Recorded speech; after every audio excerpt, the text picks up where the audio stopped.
Ayon sa World Health Organization, maraming bansa ang nahihirapang makakuha ng gamot dahil sa mataas na presyo at kakulangan ng supply. Kabilang rito ang Pilipinas kung saan nananatiling hamon sa mga pamilyang limitado ang kakayahan na makabili ng gamot.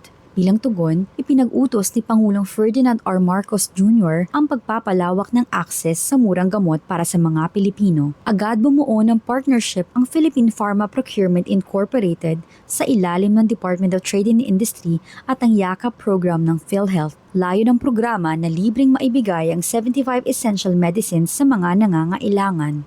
Isa sa mga benepisyaryo nito si Mang Danilo na matapos magpakonsulta ay nakakuha ng libreng gamot sa pambansang butika sa SSS Diliman. Nung nagkaroon ng yakap, medyo nabawasan yon kasi yung mga available na gamot na nakareseta sa akin, nakakakuha ko sa kanila. So nalilesen yung gastos. Maraming nabigay sa akin na gamot na dun sa ospital wala. So diyan maraming available. Kaya malaking tulong talaga nung yakap sa mga gamot.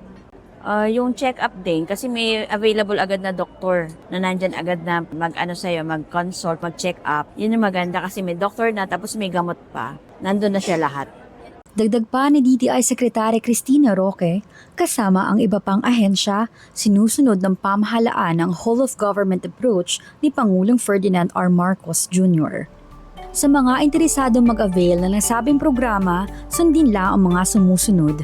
Magparehistro, kumonsulta sa doktor para sa check-up at ipakita ang reseta para makakuha ng libreng gamot.